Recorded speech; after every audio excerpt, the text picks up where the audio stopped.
నమస్తే అందరికి, welcome to film Falcon. మనం యావరేజ్ గా వీక్లీ ఒక్క సినిమా అయినా చూస్తాం. స్టోరీ, ఫైట్స్, సాంగ్స్ అన్ని ఎంజాయ్ చేస్తాం. కానీ ఎప్పుడైనా ఆలోచించారా, మనం చూస్తున్న ప్రతి ఫ్రేమ్, ప్రతి ఎమోషన్ షార్ట్స్ వల్లనే పాసిబుల్ అని? షార్ట్స్ అంటే యూట్యూబ్ షార్ట్స్ కాదు, మూవీలో ఉండే షార్ట్. అసలు షార్ట్ అంటే ఏంటి? షార్ట్ అంటే కంటిన్యూస్ రికార్డింగ్. క్లియర్ గా చెప్పాలంటే కెమెరా ఆన్ అయినప్పటి నుండి ఆఫ్ అయ్యే వరకు రికార్డ్ అయ్యే ఫుటేజ్. షార్ట్ లో కట్స్ ఏం ఉండవు. ఒక్క షార్ట్ లో కెమెరా యాంగిల్, ఫ్రేమింగ్, మూవ్మెంట్ ఎలా ఉండాలో అనేది డైరెక్టర్ విజన్ మీద డిపెండ్ అయి ఉంటది. జనరల్లీ షార్ట్ ఏం చేస్తుంది అంటే స్టోరీని ముందుకు తీసుకెళ్తది, ఎమోషన్ ని కన్వే చేస్తుంది, డీటెయిల్స్ ని హైలైట్ చేస్తుంది. అలాంటప్పుడు మీకు షార్ట్ అండ్ సీన్స్ అంటే రెండొకటే కదా అనే డౌట్ రావచ్చు. ఆ రెండొకటి కాదు. షార్ట్, సీన్, సీక్వెన్స్ కి చాలా తేడా ఉంది. సింపుల్ గా చెప్పాలంటే షార్ట్ మీకు ఇందాక చెప్పినట్టు ఒక continuous record. Number of shots కలిస్తే ఒక సిచ్యువేషన్ క్రియేట్ అవుతుంది కదా, అదే సీన్.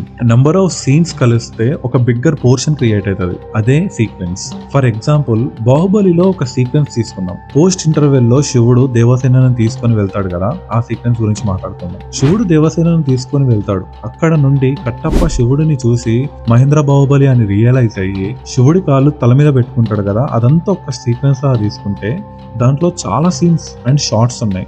శివుడు దేవసేనని తీసుకుపోయేది, వాళ్ళు దొరికినాక టార్చర్ పెట్టేది, అడవి సేజ్ తో ఫైట్, ఇవన్నీ సపరేట్ సీన్స్. దాంట్లో చాలా షార్ట్స్ ఉన్నాయి. శివుడు అడవి సేజ్ తల నరికేది, మహేంద్ర బాహుబలి కాళ్ళు కట్టప్ప తల మీద పెట్టుకునేది, ఇవన్నీ షార్ట్స్ అంటాం. ఆ డిఫరెన్స్ క్లియర్ గా అర్థమైంది అనుకుంటున్నాను. మనకి చాలా టైప్స్ ఆఫ్ షార్ట్స్ ఉంటాయి. For example, close up shot, character emotions or object ని హైలైట్ చేయడానికి ఈ షార్ట్ ని వాడతాం. అలాగే టోటల్ గా 50+ టైప్ ఆఫ్ షార్ట్స్ ఉన్నాయి. అవన్నీ షార్ట్స్ ఈ వీడియోలో కవర్ చేయలేం. మీకు షార్ట్స్ మీద సపరేట్ వీడియో కావాలంటే కామెంట్ సెక్షన్ లో చెప్పండి, చేద్దాం. ఇదంతా ఎందుకు చెప్తున్నారా అంటే, ఈ రోజు మన topic best shots of Telugu movies. Okay guys, let's dive into the video. I wanna be the greatest like Rocky. You know I leave them all hating like a hobby. I'm out here making moves like a lobby. And if you ain't with me, it's you lost. See, I got my mind on the facts. I'm a python, grab what I like real fast. Choke until I have everything. I attack everything that I lack, everything that I want, and I see matter of fact. 'Cause I'm my own worst enemy. Number 1, Baahubali. ఈ shot ని wide angle సిలబెట్ shot అంటారు, which means bright background, dark four ground with wide angle shot ని wide సిలబెట్ shot అంటారు. ఈ shot theatre లో first time చూసినప్పుడు theatre లో అందరు నోరు తెరిచి చూసినారు. థియేటర్ మొత్తం సైలెంట్. ఇక్కడ కిరవాణి గారు కూడా షాట్ కి రెస్పెక్ట్ ఇచ్చిండు. అక్కడ ఏ బ్యాక్గ్రౌండ్ స్కోర్ ఉండదు, జస్ట్ మెరుపుల సౌండ్ తప్ప. ఈ షాట్ ఇప్పుడు చూసినా వావ్ అనిపిస్తుంది. ప్రభాస్ అన్న walk, Rajamouli vision, Sindhil shoot చేసిన విధానం ఈ షాట్ కి హైలైట్. ఇలాంటివి చాలా ఉన్నాయి బాహుబలి 1 and 2 లో. చెప్పుకుంటూ పోతే మూవీ మొత్తం క్రేజీ షార్ట్స్ ఉంటాయి. సో నెక్స్ట్ దానికి వెళ్దాం. నెంబర్ 2, కలేజా. ఈ మూవీ బిగినింగ్ నుండి సూర్యుడి రిఫరెన్స్ చాలా షాట్లలో యూజ్ చేసినారు త్రివిక్రమ్ సార్. ఈ షాట్ గురించి మాట్లాడుకోవాలంటే ముందు ఈ సీక్వెన్స్ గురించి మాట్లాడుకోవాలి. ఆ మెడికల్ క్యాంప్ కోసం ఫైట్ అయిపోయిన తర్వాత ఊరు ప్రజలకి వాళ్ళ దేవుడు వచ్చేసిండు అని సీతారామరాజుకి అందరూ బో చేస్తారు. బో చేసిన తర్వాత వస్తుంది ఈ షాట్. ఆ ఊరిని కాపాడడానికి వచ్చిన దేవుడు అని సూర్యుడి రిఫరెన్స్ తో సింబాలిక్ గా చూపించినారు. ఈ షాట్ ని మీడియం సిలబెట్ షాట్ అంటారు. ఇలాంటి షాట్ స్టోరీ టెల్లింగ్ కి చాలా హెల్ప్ అవుతుంది. సేమ్ షాట్ దళపతి మూవీలో మణిరత్నం గారు కూడా యూజ్ చేసినారు. నెంబర్ 3, రంగస్థలం. కుమార్ బాబు చనిపోయినాక చిట్టిబాబు ఎత్తుకొని ఊర్లోకి వస్తుంటే అప్పుడే ఒక పిల్లగాడు పోస్టర్ పెడుతుంటే చిట్టిబాబు అండ్ కుమార్ బాబుని ఎత్తుకొని వచ్చేది చూసి ఆపేస్తాడు. ఆ పోస్టర్ మెల్లగా పడిపోతుంది. కుమార్ బాబు చనిపోయాడని మాటలతో కాకుండా విజువల్ స్టోరీ టెల్లింగ్ తో చెప్తాడు. అండ్ డీటెయిల్స్ లోకి వెళ్తే అప్పటి వరకు మూవీలో మనం పోస్టర్స్ చూడం, ఎందుకంటే కుమార్ బాబు చనిపోయే ముందు రోజు రాత్రే వాళ్ళకి పార్టీ గుర్తు లాంతర్ కన్ఫర్మ్ అయ్యిందని చెప్తారు. సో అందుకే అప్పుడు లాంతర్ గుర్తు ఉన్న పోస్టర్ పెడతారు. ఆ పోస్టర్ పెట్టే ప్రాసెస్ లోనే అది పడిపోతుంది. అంటే కుమార్ బాబు తన అనుకున్నది చెయ్యక ముందే చనిపోయాడని చెప్తున్నాడు. అండ్ కుమార్ బాబు ఇంటి పేరు కొట్టేసి CH అని పెట్టడం, ఇలాంటి మైన్యూట్ డీటెయిల్స్ చూడొచ్చు. ఈ మూవీలో మాస్, గూస్ బాంబ్స్ తెప్పించే షాట్స్ చాలా ఉన్నాయి, కానీ నాకు పర్సనల్ గా ఈ షాట్ బెస్ట్ అనిపించింది. నెంబర్ 4, మనం. ANR లాస్ట్ షాట్ ఇది తెలుగు సినిమాలోనే లెజెండరీ షాట్. ఒక మనిషి 70 years సినిమాకి అంకితం చేసిండు అంటే మామూలు విషయం కాదు. చనిపోతూ కూడా యాక్ట్ చేయడం అనేది నార్మల్ కాదు. మూవీ అంతా ఒక ఎత్తు అయితే ఈ షాట్ ఇంకో ఎత్తు. అక్కినేని ఫ్యామిలీకి మర్చిపోలేని షాట్ ఇచ్చిండు విక్రమ్ K. కుమార్. ఇప్పటికీ అన్నపూర్ణ స్టూడియోస్ నుండి మూవీ వస్తే ముందు ఈ షాటే వస్తుంది. ANR leaves on. Number 5, Jersey.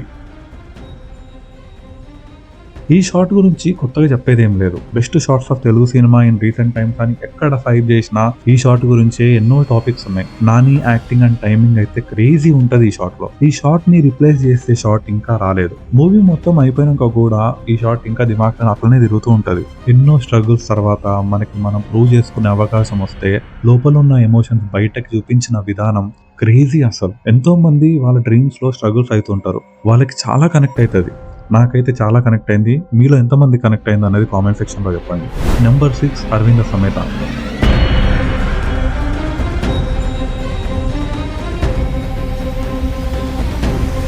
NTR అట్లా నిలబడి ఉంటాడు, కెమెరా ముందుకి రోల్ అవుతుంది, ట్రాన్సిషన్ ఉంటది భయ్య, మెంటల్ మాస్ ఉంటది. ఎన్టీఆర్ ఎక్స్ప్రెషన్, తమనన్న బీజిఎం మెంటల్ ఎక్కుతుంది. ఫస్ట్ టైం చూస్తున్నప్పుడు అప్పటి వరకు సటిల్ గా వెళ్తున్న మూవీ అప్పుడు పడుతుంది భయ్య ఈ షార్ట్. మళ్ళీ ఫస్ట్ ఫైట్ ఉండే వైబ్స్ వస్తాయి, క్రేజీ ఉంటది. Number 7 gang leader. అసలు ఆ థాట్ ఎట్లొచ్చిందో విక్రమ్ కే కుమార్ కి. మహాభారతంలో కృష్ణుడు అర్జునుడికి రథసారథిగా ఉండేది రిఫరెన్స్ గా తీసుకొని ఇంటర్వెల్ కార్డ్ షాట్ పెట్టడం అనేది బ్రిలియంట్ అసలు. అండ్ అనిరుద్ధ్ బీజం కూడా ఈ షాట్ ని నెక్స్ట్ లెవెల్ కి తీసుకెళ్లిపోయింది. ఏ మాటకు ఆ మాట అనిరుద్ధ్ నాని సినిమాలకి కొత్త రకమైన మ్యూజిక్ ఇస్తాడేమో అనిపిస్తుంది భయ. మీకేమనిపిస్తుంది? నెంబర్ 8 జై లవ కుశ.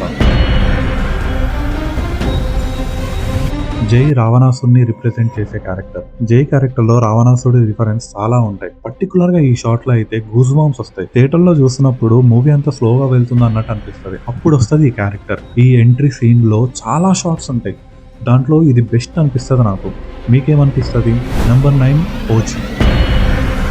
థియేటర్లో ఈ సీన్ చూసేటప్పుడు మెంటల్ ఎక్కింది. ఆ cloudy and smoky background, foreground లో fire, cinematic chaos and heroism ని చూపించినారు. ప్యూర్ ఫ్యాన్ సర్వీస్ షాట్ ఇది. ఈ సీన్ లో బీజిఎం కూడా క్రేజీ ఉంటది. తమన్ ఓజీకి నెక్స్ట్ లెవెల్ మ్యూజిక్ ఇచ్చిండు, అది మన అందరికీ తెలిసిందే.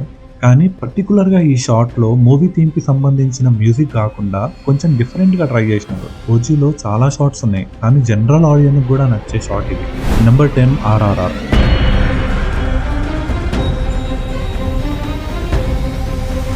RRR లో చాలా షాట్స్ ఉన్నాయి మాట్లాడడానికి. అన్నిట్లో ఇది కొంచెం ఎక్కువ ఎఫర్ట్స్ పెట్టినారు. అండ్ యాజ్ ఎ వ్యూవర్ గా మన అందరికి ఆ ఫీలింగ్ ఇచ్చిన షాట్ ఇది. ఇప్పటికీ RRR మూవీ చూస్తున్నప్పుడు ఈ షాట్ కి షాక్ వాల్యూ ఎక్కువ ఉంటది. అన్ఎక్స్పెక్టెడ్ గా వచ్చే ఈ షాట్ మనకి గూస్ బాంబ్స్ తెప్పిస్తుంది. ముందుగా చెప్పినట్టు రాజమౌళి సార్ మూవీస్ లో చాలా షాట్స్ ఉంటాయి, ఒక్కటని చెప్పలేము. Number 11 Salaar.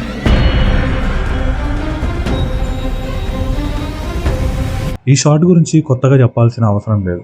Best shot in recent times ఇది. ఇదే షాట్ ఏ హీరో చేసినా కామెడీగా ఉండేది. ప్రభాస్ కాబట్టి మూసుకొని యాక్సెప్ట్ చేసినాం. ఆ స్క్రీన్ ప్రెజెన్స్ కి ఏది చేసినా యాక్సెప్ట్ చేయాల్సిందే. అక్కడున్న జనాలని కాపాడాలని కాటేరమ్మకి స్టార్టింగ్ నుండి మొక్కుతూనే ఉంటారు. ఈ షాట్ గురించి వ్యూవర్స్ కి ప్రశాంత్ నీల్ స్టార్టింగ్ నుండి స్టోరీ సెటప్ చేస్తూనే ఉన్నాడు. ఆ స్టోరీ సెటప్ కి ఈ ఒక్క షాట్ తోని పే ఆఫ్ ఇచ్చిండు. ఒక్కొక్కసారి కొన్ని షాట్స్ వర్కౌట్ కావాలంటే, ఆ షాట్ కి గట్టి ఇంపాక్ట్ రావాలంటే స్టోరీ సెటప్ కూడా చాలా ఇంపార్టెంట్ చేయాలి. అలాంటివి నీల్ సార్ మూవీస్ లో మనం చూడొచ్చు. నెంబర్ 12 వన్ నేనొక్కడినే.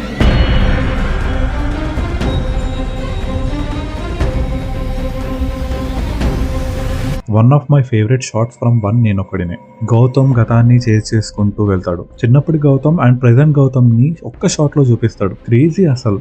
రత్నవేలి సినిమాటోగ్రఫీ, మెయిన్ గా DSP BGM, Sukumar thought process కి హ్యాట్స్ ఆఫ్ చెప్పాలి.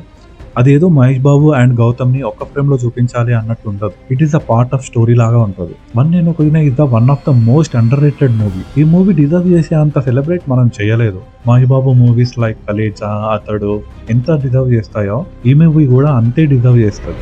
Number 13 Arjun Reddy.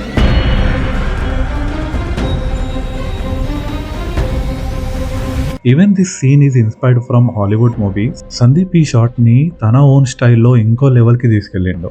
BGM and Vijay screen presence తోపు ఉంటది. విజయ్ ని స్టార్ చేసిన షాట్ ఇది. సందీప్ మూవీస్ లో షార్ట్స్ అండ్ కట్స్ క్రేజీ ఉంటాయి. నెంబర్ 14 ఈగా.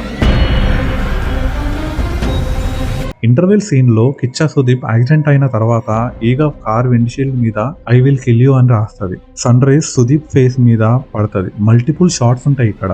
ఆ సీన్ లో అన్ని షాట్స్ బాగుంటాయి. నాకు పర్టికులర్ గా ఈ షాట్ నచ్చింది. నెంబర్ 15 పుష్ప.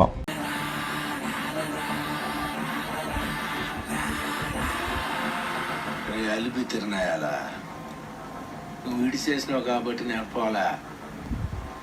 నేను పోదాం అనుకున్నాను కాబట్టి పోయినా. ఏందే మూవీలో అసలు పాలిటిక్స్ స్టార్ట్ అయ్యేదే ఇక్కడ నుండి.